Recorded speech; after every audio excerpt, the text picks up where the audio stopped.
Today I want to speak directly to a very specific group, men in their 40s and beyond. Men who stand at a crossroads.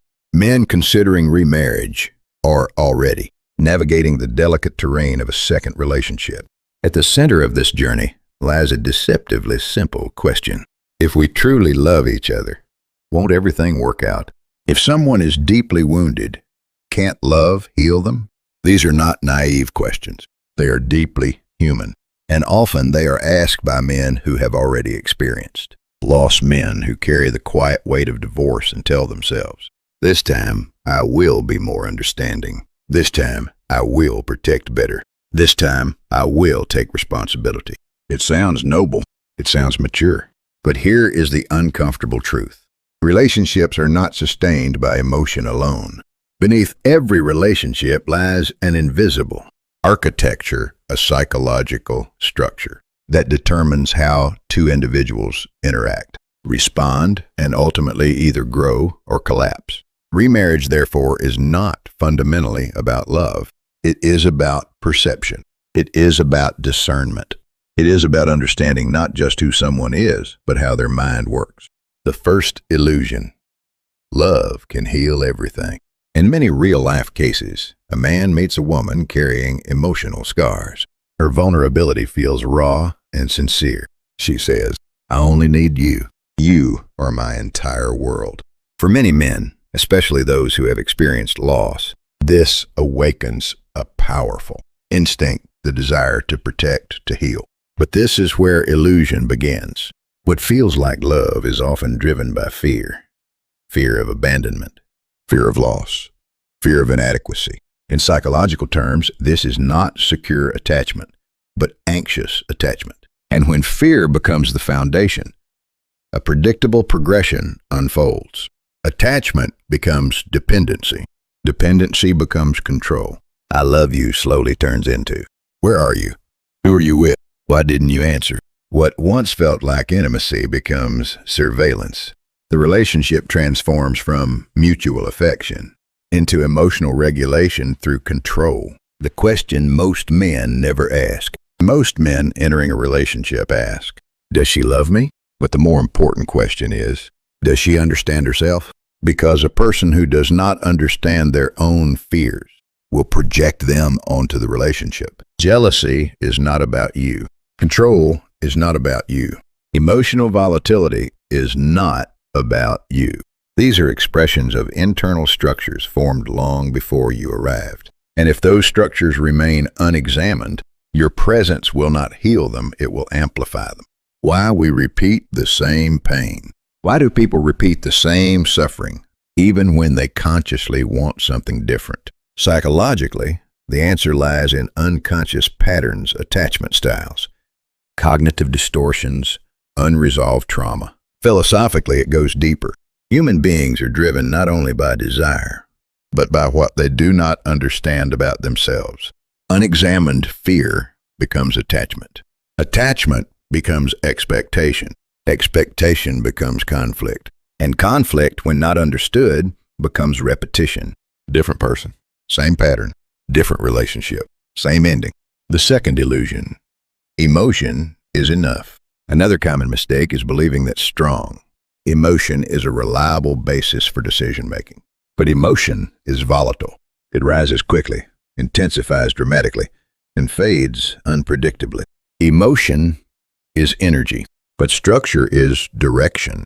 Without structure, emotional energy becomes chaos. This is why many second marriages follow a predictable trajectory.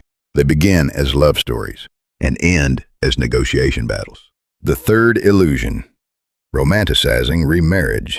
After a painful divorce, it is tempting to believe in redemption through love, to believe that this time will be different, and it might feel different at first. But remarriage is not about finding a better partner. It is about becoming a different person. Without that transformation, you are not entering a new relationship. You are repeating the same pattern with a different face. What actually determines success? A stable remarriage is not built on passion, sacrifice, or even compatibility alone. It rests on three structural elements. 1. Self-awareness. Understanding one's emotional patterns, fears, and tendencies. 2. Explicit agreements. Clearly defined expectations regarding finances, boundaries, and responsibilities. 3. Emotional regulation. The ability to manage emotion without allowing it to dictate behavior. In essence, a successful remarriage is built on clarity, structure, and conscious choice. Final insight, the structural truth. Let us be precise. A successful remarriage is not built on how deeply you feel. It is built on ownership of your past, not blame, but responsibility. Design and structure before surrendering to emotion, recognizing that marriage is not salvation, but a cooperative system. When these elements are in place, marriage transforms from a source of conflict into a system of stability. The most important diagnosis. Many believe failure comes from meeting the wrong person, but in reality, the greatest cause of failure is your own psychological pattern. The people you are drawn to are not random. They reflect how your mind is structured. We do not see reality as it is. We see it through the lens of our desires, fears, and attachments. What we call love is often projection. 5 common psychological patterns. 1. The rescuer, driven to heal others, but often trapped in dependency dynamics. 2. The avoidant, withdraws from conflict, unintentionally intensifying it. 3. The validation seeker, seeks respect through provision, turning love into transaction. 4. The loneliness avoider, fears solitude, leading to rushed and repeated mistakes. 5. The reflective man, the rare type, self-aware, emotionally stable, and capable of conscious partnership. The core insight: people do not repeat relationships. They repeat patterns. Fear becomes jealousy. Insecurity becomes control. Emptiness becomes dependency. This is not coincidence. It is the mind expressing what it does not understand. The final question.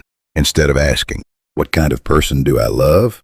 ask, "What kind of mind am I loving with?" Because that question determines everything. What a mature relationship looks like. A mature relationship is not defined by intensity, but by structure. Mutual respect for autonomy, awareness of each other's fears, absence of control. This is wisdom-based love. There's a saying among experienced counselors: the first marriage begins with emotion. The second must begin with wisdom. So if you stand at the threshold of remarriage, pause, not to evaluate the other person, but to understand yourself. Because your future will not be determined by who you meet, but by what you bring with you. If this perspective has helped you see relationships more clearly, consider subscribing, liking, and sharing, so others can avoid repeating invisible patterns. In the next lecture, we will shift perspective and explore the reality of remarriage for women in their 50s. Until then, thank you for listening.